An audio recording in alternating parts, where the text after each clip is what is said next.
Friends, good morning. आप सभी को हमारे चैनल आरके कॉमर्स पर हार्दिक स्वागत है। आज हम अपने चैनल आरके कॉमर्स पर अकाउंटिंग रेशियो को जो पढ़ाने की चल रही है सिलसिला, उसी में और आगे बढ़ चुके हैं। और आज हम अकाउंटिंग रेशियो के तहत फ्रेंड्स सोल्वेंसी रेशियो, जो मैं पिछले वीडियो में भी बनाया था सोल्वेंसी रेशियो के बारे में, उसी सोल्वेंसी रेशियो के अंतर्गत आपको पढ़ाया गया था स्टूडेंट्स की 4 पार्ट है सोल्वेंसी रेशियो का। उसी 4 पार्ट में से 2 पार्ट का आज मैं प्रश्न लेकर डायरेक्ट क्वेश्चन लेकर आया हूं, जो परीक्षा में ये प्रश्न परीक्षा में Bihar board, Jharkhand board, UP board, Madhya Pradesh board, जो भी बोर्ड है हिंदी भाषी प्रदेश में, वहां सभी बोर्ड में इसमें से प्रश्न परीक्षा में पूछे जाते हैं स्टूडेंट्स। तो स्टूडेंट्स, आप सभी से निवेदन है कि जो भी स्टूडेंट हमारे चैनल पर नए हैं, हमारे चैनल को अभी तक सब्सक्राइब नहीं किए हैं, तो वो अविलंब हमारे चैनल आरके कॉमर्स को सब्सक्राइब कर लीजिए, बेल आइकन को ऑन कर ले और साथ ही अपने दोस्त में, फ्रेंड्स में, अपने जो भी सगे संबंधी जो आपके कॉमर्स पढ़ते हैं, कॉमर्स की तैयारी करते हैं, वहां तक हमारे इस वीडियो को शेयर कर दीजिए, जिससे कि और साथियों को इसका लाभ मिल सके। फ्रेंड्स, चलिए हम लोग अपनी पढ़ाई की ओर अब चलते हैं। हम लोग अकाउंटिंग रेशियो जो एक क्लास देख रहे हैं फ्रेंड्स, 12th और बीकॉम, ये दोनों के लिए महत्वपूर्ण है। ये 12th में बीकॉम 12th क्लास और बीकॉम दोनों के लिए महत्वपूर्ण है। और ये बिहार, यूपी, मध्य प्रदेश, यूपी, दिल्ली सभी बोर्ड के लिए बहुत महत्वपूर्ण चैप्टर है फ्रेंड्स। उसी में सोल्वेंसी रेशियो के अंतर्गत 4 पार्ट था, जो मैं पिछले वीडियो में आपको बताया था कि सोल्वेंसी रेशियो को 4 भागों में बांटा गया है। उसी में से मैं 2 पार्ट को आज लेकर आया हूं फ्रेंड्स। देखिए, इसका पहला प्रश्न कह रहा है फ्रेंड्स, कुल संपत्ति ऋण अनुपात ज्ञात करें।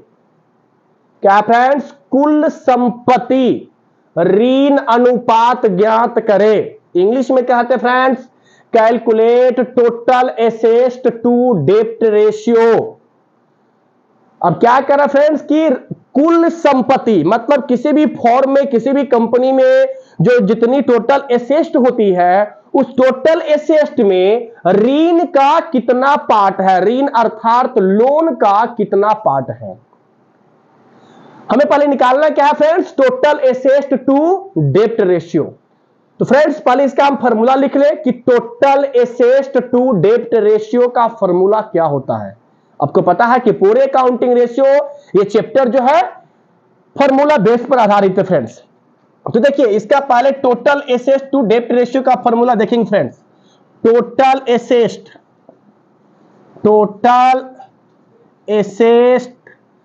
टू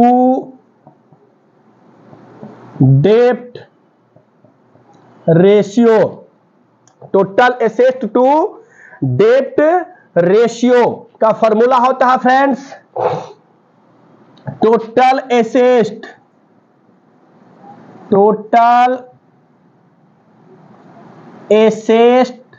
बटा लॉन्ग टर्म डेब्ट।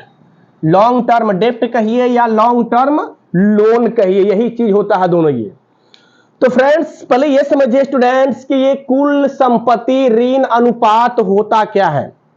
तो किसी भी संस्था में, किसी भी कंपनी में, किसी भी बिजनेस में जितनी उसकी कुल एसेट होता है, टोटल एसेट जो है, कुल प्रॉपर्टी जो होती है, उसकी कुल संपत्ति यानी टोटल एसेट में वह ऋण कितना ले रखा है।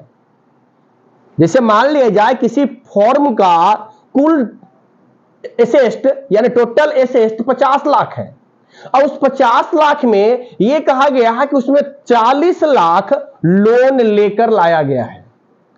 लोन अर्थात डेब्ट लेकर लाया गया, वो भी कौन डेब्ट? लॉन्ग टर्म, शॉर्ट टर्म नहीं, लॉन्ग टर्म, है ना फ्रेंड्स। तो इसमें आपको यह देखा जाता है कि कुल संपत्ति यानी किसी भी कंपनी के पास जितनी संपत्ति है, टोटल एसेट है, उस टोटल एसेट में लोन का कितना पार्ट है, लोन कितना ले रखी है कंपनी, है ना। वही चीज इसमें ज्ञात होता है कि कुल संपत्ति में ऋण का कितना भाग है। जैसे मान लीजिए आपके पास कुल 1 लाख संपत्ति है, 1 लाख रुपया का, उस 1 लाख में आपने 40,000 लोन ले रखा है। इसका मतलब क्या हो, उसका आपकी अपनी संपत्ति कितनी है? 60,000।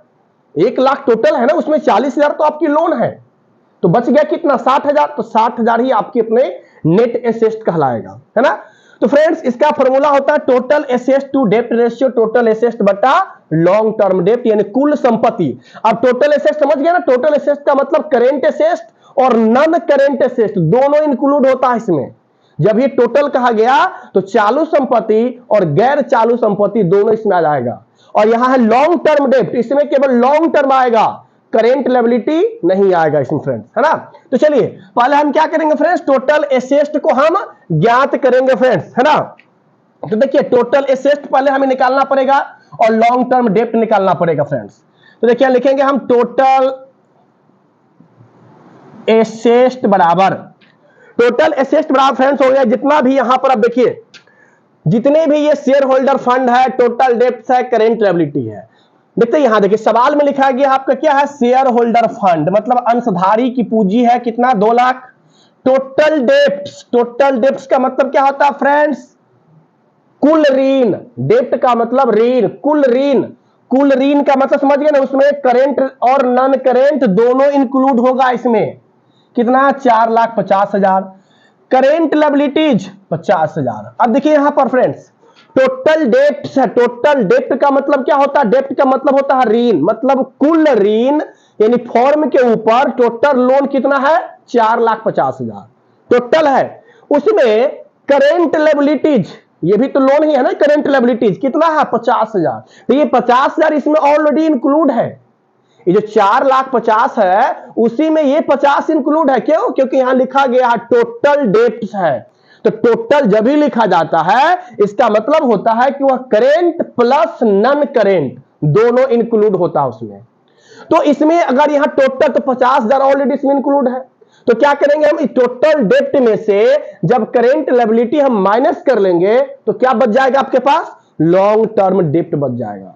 हमें नीचे क्या लिखना फ्रेंड्स पता है, लॉन्ग टर्म डेप्ट लिखना है आपको, है ना, मतलब लंबी अवधि के ऋण। और यहां क्या है, कुल ऋण दिया है, तो कुल ऋण में से क्या करेंगे हम शॉर्ट टर्म की लोन जो है घटा देंगे तो क्या बच जाएगा, लॉन्ग टर्म की लोन बच जाएगा मेरे पास। लेकिन अभी हम निकालेंगे टोटल एसेट निकाल रहे हैं फ्रेंड्स, है ना, टोटल एसेट निकाल रहे हैं अभी हम फ्रेंड्स, है ना। टोटल एसेट में क्या कहा गया फ्रेंड्स कि इसमें एसेट देखिए, इसमें एसेट कौन कौन है फ्रेंड्स, एसेट इसमें देखकर बताइए कि एसेट इसमें कौन कौन है। तो फ्रेंड्स सब तो एसेट ही है ना। अरे किसी भी बिजनेस में, किसी भी कंपनी में अगर आप लोन लेते हैं, जैसे मान लिया जाए किसी बिजनेस को चलाने के लिए आपने 5 लाख रुपया लोन ले लिया है, 5 लाख क्या ले लिया है, लोन लेकर लगा दिया है, कहां, बिजनेस में लगा लिया आपने। तो लोन लिया तो लोन एक प्रकार की लायबिलिटी भी हो गई, आपके ऊपर दायित्व भी हो गया। और दूसरी बात ये लोन तो लग गया कहां, बिजनेस में लग गया, बिजनेस में लग गया लोन ना, तो बिजनेस के लिए क्या हो जाएगा, ये लोन एसेट भी हो जाता है फ्रेंड्स। लोन जो हमने लिया तो लोन कोई अदरवाइज के लिए नहीं लिया, लोन लिया इसलिए कि बिजनेस में लगाना है हमें। हमने 5 लाख रुपया बैंक से लोन ले लिया या किसी व्यक्ति से लोन ले लिया, तो उस लोन को कहां लगा दिया मैंने, बिजनेस में लगा दिया, कंपनी में लगा दिया। तो ये 5 लाख रुपया तो मेरे बिजनेस में आ गया, तो फिर बिजनेस के लिए तो क्या हो जाएगा, ये लोन एसेट भी हो गया और फिर 5 लाख ये लायबिलिटी भी हो गया, दोनों हो गया। लोन जो लेते हैं हम लोग तो लोन बिजनेस में लगाया गया ना, तो बिजनेस के लिए एसेट और लायबिलिटी दोनों हो गया, क्योंकि आज न कल इसको 5 लाख पे भी करना होगा, वापस भी करना है। और अभी तो 5 लाख बिजनेस में लग गया, तो बिजनेस में तो 5 लाख बढ़ गया हमारा रुपया, तो बिजनेस में बढ़ गया तो बिजनेस की पूंजी बढ़ गई यानी संपत्ति बढ़ गया।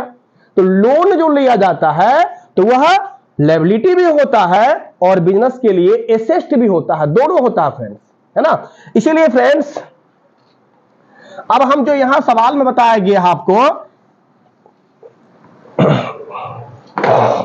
सवाल में आप कह रहा है फ्रेंड्स कि निकालना क्या है, टोटल एसेट। टोटल एसेट जो निकालना है आपको, तो टोटल एसेट के लिए क्या करेंगे फ्रेंड्स, टोटल एसेट के लिए जितना लोन है ये सारे लोन को जोड़ लेंगे, सारे लोन को हम क्या करेंगे, जोड़ लेंगे फ्रेंड्स, है ना। मतलब कि ये लोन जो दिखाई पड़ रहा है यही दोनों लोन तो है ही, ई लोन को जोड़ने की जरूरत है ही नहीं आपको। क्यों? क्योंकि ई तो ऑलरेडी इसमें इंक्लूड है। ये करेंट लायबिलिटी जो 50,000 है तो ये तो ऑलरेडी ये टोटल डेप्ट में इंक्लूड है ना, टोटल डेप्ट का मतलब क्या हुआ? कुल ऋण। और कुल ऋण में दो प्रकार का ऋण होता है, नॉन करेंट लायबिलिटी और करेंट लायबिलिटी।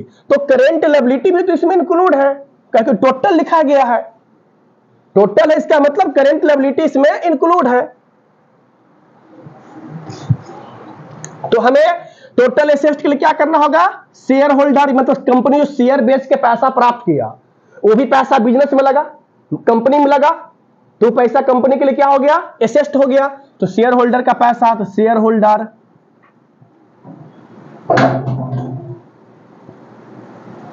प्लस क्या?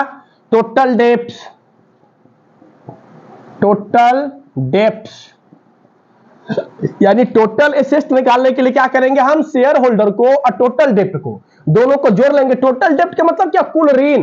तो भाई ऋण जो लिए हैं, ऋण लोन लेकर हम बिजनेस में लगाए हैं ना, तो बिजनेस के लिए तो संपत्ति भी हुआ ना। और फिर शेयर बेच के पैसा जो कंपनी लाई है, तो भी पैसा तो कंपनी में ही लगा दिया गया है, तो दोनों तो लोन भी हो गया और संपत्ति भी हो गया। तो इसीलिए इस शेयर होल्डर का पैसा और टोटल बात कर रहे थे कि टोटल एसेट निकालना है ना। टोटल एसेट में क्या बताए थे कि जितना शेयर बेच के कंपनी पैसा लाई है और जितना लोन लेकर लाई है, ये दोनों के दोनों तो बिजनेस में ही इन्वेस्ट किया गया है ना, तो दोनों को दोनों लोन भी कहलाएगा और ये दोनों के दोनों एसेट भी कहलाएगा, क्योंकि दोनों के दोनों बिजनेस में ही लगाया गया है। बिजनेस में पूंजी मेरी बढ़ गई है, कैपिटल मेरा इंक्रीज कर गया, इसीलिए दोनों के दोनों मेरा टोटल एसेट में अकाउंट होगा। और ये करेंट लायबिलिटी भी एसेट होता है, लेकिन लायबिलिटी ऑलरेडी इसमें जुड़ा है, इंक्लूड है टोटल डेप्ट्स में, इसलिए मैं इसको इंक्लूड नहीं किया हूं। ठीक है, तो टोटल एसेट में share holder funds plus total debts. Share holder fund 2 lakh और टोटल डेप्ट कितना? 4,50,000 फ्रेंड्स। टोटल कितना हो जाएगा? इक्वल 4 और 2 6,50,000 टोटल कर लेंगे फ्रेंड्स इसको, तो 6,50,000 क्या हो गया? ये मेरा निकल गया टोटल एसेट, मेरा निकल गया फ्रेंड्स। ठीक है फ्रेंड्स, अब हमें निकालना क्या है फ्रेंड्स?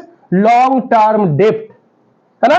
चलिए लिखेंगे यहां हम लॉन्ग टर्म डेप्ट। लॉन्ग टर्म डेप्ट का मतलब जो लंबी अवधि का ऋण है। यहां देखिए, यहां टोटल ऋण दिया गया है, टोटल डेप्ट का मतलब कुल ऋण।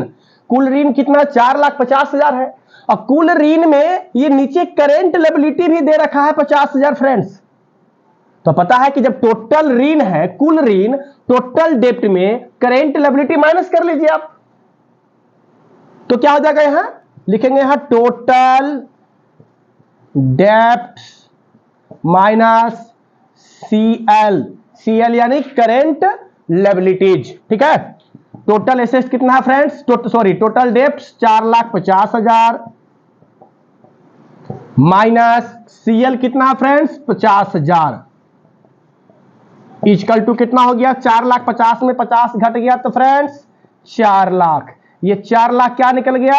लॉन्ग टर्म डेप्ट निकल गया मेरा, और फिर 6,50,000 क्या निकल गया? टोटल एसेट निकल गया। यानी दोनों चीज मेरे पास उपलब्ध हो गया। अब फॉर्मूला पर हमें बैठा देना है। क्या चीज फॉर्मूला है? टोटल एसेट टू डेप्ट रेशियो। क्या फॉर्मूला है फ्रेंड्स? टोटल एसेट बटा लॉन्ग टर्म डेप्ट। तो टोटल एसेट कितना आ गया फ्रेंड्स? 6,50,000 बटा कितना? 4 लाख। काट लीजिए, 4 जीरो से 4 जीरो काट लीजिए फ्रेंड्स, 4 जीरो से 4 जीरो कट जाएगा। अब नीचे क्या बच गया फ्रेंड्स? ऊपर बच गया 65 और 40, 65 और 40 ये भी कट जाएगा। 5 से देख लेंगे फ्रेंड्स, 8 पंचे 40, 13 पंचे 65 यानी 13/8 है ना फ्रेंड्स। 13/8 यानी बराबर, इसको आप 13 अनुपात जो है 13/8 भी आंसर लिख सकते हैं फ्रेंड्स, या फिर इसको 8 से 13 में डिवाइड कर दीजिए आप। 8 से 13 में डिवाइड कर देंगे तो कितना हो जाएगा? 8 दूना 16, 8 एकम 8, और कितना बच गया 13 में? 5, 8 छक 48, 2, 8 दूना 16 है ना, यानी अनुपात 1।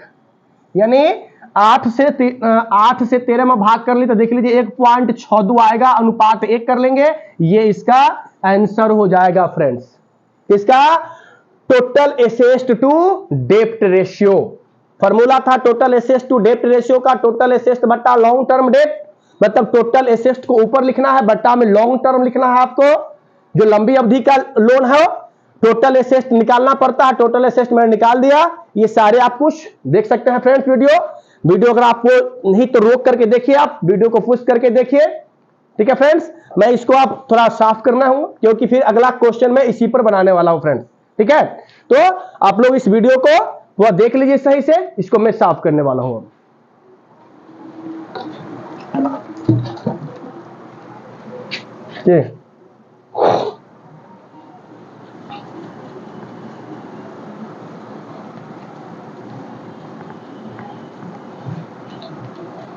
वीडियो चालू છે કે બંધ છો?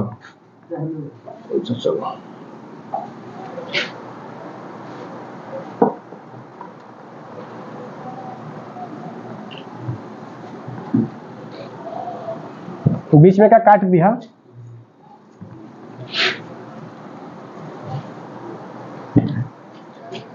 तो चलिए फ्रेंड्स अब क्वेश्चन नंबर 2 पर चलिए फ्रेंड्स। हम क्वेश्चन नंबर 1 मेरा जो था टोटल एसेट्स टू डेप्ट रेशियो मैंने कैलकुलेशन करके बता दिया। अगर आपको समझ नहीं आ रहा तो वीडियो को पुश करके रोक करके वीडियो को देखिए, समझिए।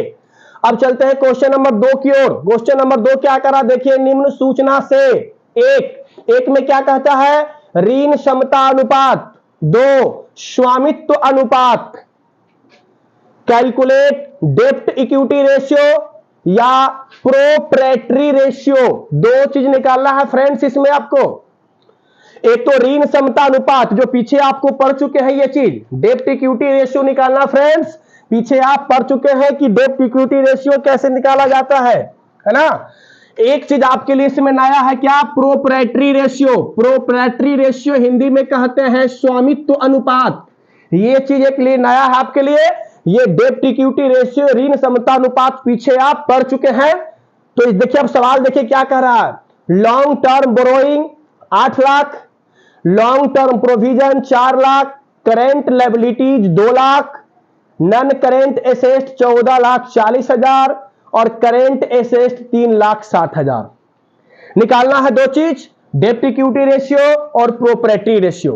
चलिए फ्रेंड्स यहां से हम लिखना शुरू करते हैं। पहला निकालना क्या है आपको, डेप्ट इक्विटी रेशियो। तो चलिए लिखते हैं पहले डेप्ट इक्विटी रेशियो का फॉर्मूला। डेप्ट इक्विटी रेशियो का फॉर्मूला क्या होता है फ्रेंड्स, मैं पीछे वीडियो पढ़ा चुका हूं। ये डेप्ट इक्विटी रेशियो क्या है पिछले वीडियो में पढ़ा चुका हूं मैं। इसका फॉर्मूला होता है फ्रेंड्स लॉन्ग टर्म डेप्ट बटा share holder fund, shareholders fund. डेप्ट इक्विटी रेशियो का फॉर्मूला है जो पीछे मैं पढ़ा चुका हूं, लॉन्ग टर्म डेप्ट बटा शेयर होल्डर फंड। अब लॉन्ग टर्म में आपको पता है कि किस सब को ऐड करना है, शेयर होल्डर फंड में भी पता है फ्रेंड्स कि किस सब को ऐड करना है। तो चलिए लॉन्ग टर्म में देखिए, इसमें लॉन्ग टर्म का 2 आइटम दिखाई पड़ रहा है मुझे फ्रेंड्स। कौन कौन, एक लॉन्ग टर्म बोरोइंग और लॉन्ग टर्म प्रोविजन। बाकी तो ये करेंट लायबिलिटी है, ये एसेट है, ये भी एसेट है। तो ये दोनों तो एसेट हो गया, एसेट तो इसमें आएगा नहीं, बच गया लायबिलिटी करेंट। तो करेंट तो इसमें लिखना नहीं है क्योंकि हमें लिखना है कौन, लॉन्ग टर्म जो लंबी अवधि का है। तो लंबी अवधि का 2 ही दिखाई पड़ रहा है फ्रेंड्स। कौन कौन, long term borrowing, long term provision. तो चलिए हम पहले लॉन्ग टर्म डेप्ट निकाले। लॉन्ग टर्म डेप्ट बराबर 2 आइटम है यहां आपका दिखाई पड़ रहा है। कौन कौन, long term borrowing plus long term provision, long term provision है ना। दोनों का अमाउंट जोड़ लीजिए। लॉन्ग टर्म बोरोइंग कितना है फ्रेंड्स, 8 लाख है, प्लस लॉन्ग टर्म प्रोविजन का अमाउंट कितना है फ्रेंड्स, 4 लाख है। दोनों को ऐड कर लेंगे कितना हो जाएगा फ्रेंड्स, 12 लाख यानी 12 लाख हो जाएगा। 12 लाख क्या निकल गया फ्रेंड्स मेरा, ये निकल गया लॉन्ग टर्म डेप्ट मेरा निकल गया ऊपर वाले। अब निकालना है मुझे शेयर होल्डर फंड्स। फ्रेंड्स देखिए शेयर होल्डर फंड्स कैसे निकालेंगे हम। शेयर होल्डर फंड्स निकालने की आपने कई विधि आपको मैं पीछे पढ़ा चुका हूं। शेयर होल्डर फंड निकालने की कई विधि मैं पीछे आपको बता चुका हूं, जिसमें बहुत सारे आइटम को जोड़ना होता है। अगर नहीं देखे तो पिछला वीडियो जाकर आप देखिए, ठीक है। इसका भी फॉर्मूला होता है फ्रेंड्स। तो शेयर होल्डर फंड में क्या होता है पता फ्रेंड्स, शेयर होल्डर में equity share capital, preference share capital सबको जोड़ा जाता है। कैपिटल रिजर्व को जोड़ते हैं, अदर रिजर्व को जोड़ते हैं और फिक्टिशियस एसेट को घटा लेते हैं। लेकिन इसमें कुछ भी सवाल में दिखाई नहीं पड़ रहा मुझे, न इक्विटी शेयर कैपिटल दिया है, न प्रेफरेंस शेयर है, न जनरल रिजर्व है, न अदर रिजर्व है। तो फिर हमें शेयर होल्डर फंड का पैसा कैसे निकलेगा? शेयर होल्डर समझ गए ना, शेयर होल्डर फंड का मतलब होता है कंपनी अंश बेचकर कितना पैसा प्राप्त की है। तो इसमें देख लीजिए कि जितना टोटल एसेट होगा, टोटल एसेट में से जो लायबिलिटी है वो लायबिलिटी आप माइनस कर लीजिए। अगर शेयर होल्डर का मतलब क्या होता है? अंशधारी, पता है ना, अंशधारी। अंशधारी कंपनी का क्या होता है? स्वामी यानी मालिक। शेयर होल्डर जो होता है वह कंपनी का ऑनर होता है। तो ऑनर की पूंजी निकालना है आपको, तो ऑनर की पूंजी कैसे निकालेंगे हम? तो कंपनी के पास जितनी भी एसेट है उस एसेट में से, यानी कंपनी के पास जितनी संपत्तियां हैं उस संपत्तियां में से जितना लोन है उस लोन को आप माइनस कर लीजिए। और लोन के माइनस करने के बाद जो शेष बच जाएगा वो शेष पैसा किसका होगा? स्वामी का ही होगा ना, यानी मालिक का ही होगा ना। और मालिक कौन? शेयर होल्डर होता है मालिक। जैसे एग्जांपल के लिए फ्रेंड्स आप मान लो कि आपने कोई बिजनेस कर रखा है और उस बिजनेस में आप 5 लाख रुपया लगा रखे हैं।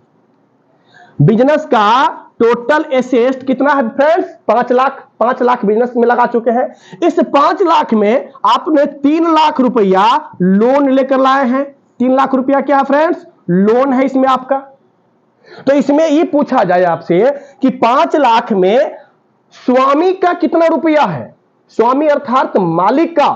तो 5 लाख तो टोटल है, टोटल में 3 लाख तो लोन है ना, तो लोन घटा लेंगे ना हम। 5 लाख में से अगर हम लोन को माइनस कर लेंगे, 5 में 3 घट गया, कितना बच गया?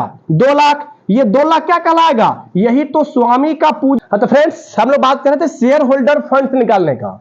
तो शेयर होल्डर फंड का मतलब कि स्वामी का कितना रुपया बिजनेस में लगा है, यानी शेयर होल्डर कौन होता है? कंपनी का स्वामी होता है, ऑनर होता है ये, ठीक ना।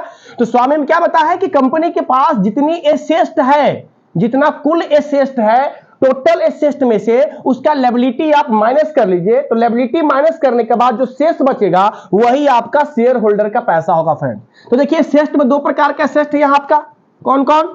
Non current asset, non current asset plus current asset. Non current asset plus current asset. अब क्या बता है? माइनस करना है क्या चीज फ्रेंड्स? ये तीनों लायबिलिटीज। टोटल एसेट, दोनों एसेट को हम प्लस कर लेंगे और प्लस करने के बाद जितना आएगा उसमें ये तीनों लायबिलिटी को हम माइनस कर लेंगे। तो क्या निकल जाएगा? शेयर होल्डर फंड का पैसा, यानी स्वामी का पूंजी निकल जाएगा मेरा। तो चलिए माइनस कर लीजिए, कौन? Long term borrowing minus long term provision. Long यहां लिख लेते हैं friends, term provision minus current liability यानी CL, current liability. Share holder fund कैसे निकाल ले friends? Non current asset plus current asset, इस दोनों को जोड़ लेंगे, उसमें से long term boring, long term provision और करेंट लायबिलिटी को घटा लेंगे। चलिए दोनों का एसेट जोड़ लीजिए, कितना है फ्रेंड्स? नॉन करेंट एसेट कितना है? 14 लाख, 14,40,000 है फ्रेंड्स, प्लस करेंट एसेट कितना है फ्रेंड्स? 3,60,000 है फ्रेंड्स। माइनस करना है लॉन्ग टर्म बोरोइंग, कितना है? 8 लाख। फिर माइनस है friends long term provision 4 lakh, minus है फिर करेंट लायबिलिटी 2 लाख। चलिए अब क्या करेंगे? दोनों को जोड़ लेंगे और जोड़ के सबको घटा लेंगे। कितना हो जाएगा? 14 3 17 1 18, यानी इस दोनों को हम जोड़ लेंगे तो कितना हो जाएगा? 18 लाख। 18 लाख क्या निकल गया? एसेट, मतलब नॉन करेंट एसेट और करेंट एसेट दोनों को जोड़ लिए तो कंपनी के पास कुल कितना एसेट हो गया? 18 लाख। 18 लाख में से 8 लाख ये लॉन्ग टर्म का लोन ले रखा है तो 8 लाख लोन घट जाएगा। फिर 4 लाख का लॉन्ग टर्म प्रोविजन है तो ये 4 लाख भी घट जाएगा।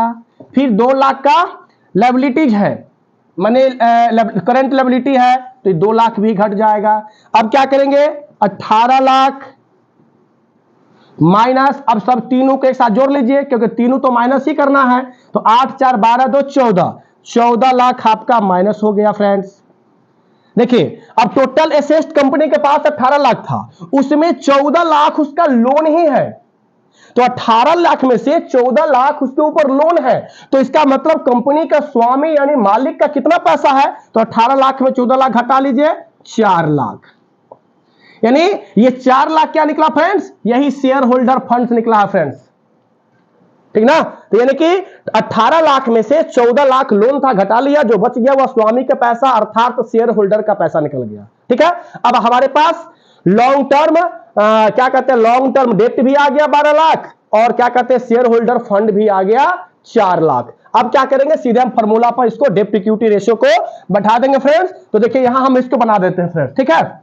डेप्ट इक्विटी रेशियो क्या फ्रेंड था फॉर्मूला, लॉन्ग टर्म डेप्ट बट्टा शेयर होल्डर फंड। तो लॉन्ग टर्म डेप्ट कितना निकला है फ्रेंड्स, 12 लाख निकला है, तो 12 लाख ऊपर लिख लीजिए आप, by share holder fund, share holder fund कितना निकला फ्रेंड्स 4 लाख, तो 4 लाख नीचे लिख लीजिए, काट लीजिए 0 से 0, 4 एकम 4, 4 तिया 12, यानी कितना निकल गया फ्रेंड्स 3 बच गया, तो 3:1। एक आंसर मेरा है फ्रेंड्स ये निकल गया किसका, जो आपका यहां कहा था एक नंबर में डेप्ट इक्विटी रेशियो निकालना था, डेप्ट इक्विटी रेशियो का आंसर 3:1 यानी 3:1 इसका आंसर निकल गया फ्रेंड्स, ठीक है।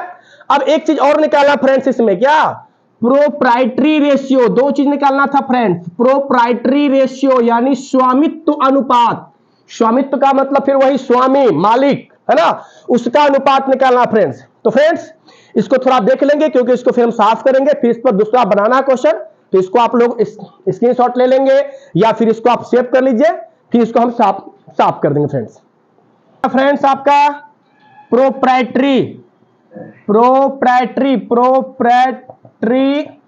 प्रोप्राइटरी रेशियो हिंदी में कहते हैं स्वामित्व अनुपात यानी स्वामी का अनुपात। इसका फॉर्मूला होता है फ्रेंड्स शेयर होल्डर फंड्स बट्टा टोटल एसेट, इसका फॉर्मूला होता है फ्रेंड्स शेयर होल्डर्स फंड बट्टा टोटल एसेट, ठीक है फ्रेंड्स। तो शेयर होल्डर फंड्स फ्रेंड्स अभी जस्ट पीछे निकाले थे, वीडियो में जाकर आप देखिए, शेयर होल्डर फंड अभी जैसे हम साफ करने से पहले मैं आपको निकाल के दिखाया था कि शेयर होल्डर फंड कैसे निकाले थे, दोनों संपत्ति को जोड़ लिए थे और उसमें ये तीनों को घटा लिए थे, तो घटा का कितना बच गया था फ्रेंड्स आपका शेयर होल्डर फंड, आप देखिए पीछे जाके वीडियो में, शेयर होल्डर्स फंड आपके पास 4 लाख आया था फ्रेंड, याद है ना, पीछे जाइए, जो अभी साफ कर दिए पीछे आइए 1 मिनट 2 मिनट, वहां पर देखिए शेयर होल्डर फंड निकाला गया था, दोनों संपत्ति को जोड़ के और तीनों लायबिलिटी को घटा लिया था मैंने। फिर लिखना नीचे क्या, टोटल एसेट इजकल टू, तो टोटल एसेट का मतलब क्या होता है फ्रेंड्स, करेंट एसेट और non current asset,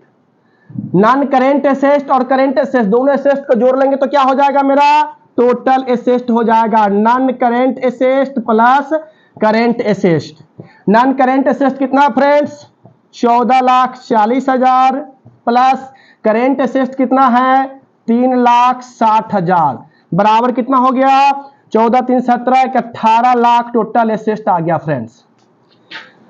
proprietary ratio, पता नहीं प्रोप्राइटरी रेशियो क्या होता है फ्रेंड्स, ये होता है कि कंपनी के पास जितनी कुल संपत्ति है उस कुल संपत्ति में शेयर होल्डर का कितना पैसा लगा है।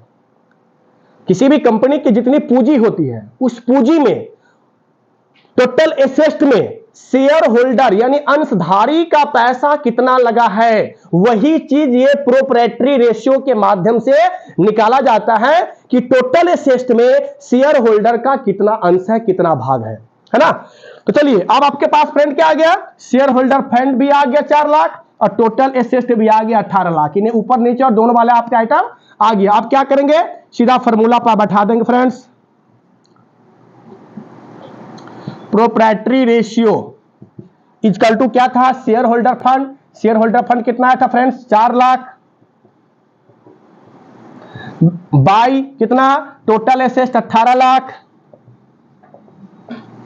0 से 0 काट लीजिए आप, 4 बट्टा शेष बच गया 4/18, 2 से 2 दूना 4, 2 नमा 18, फिर 2/9, फिर 9 से 2 में भाग कर लीजिए फ्रेंड्स, 9 दूना 18, 0.22 अनुपात 1 आएगा आंसर आपका फ्रेंड्स।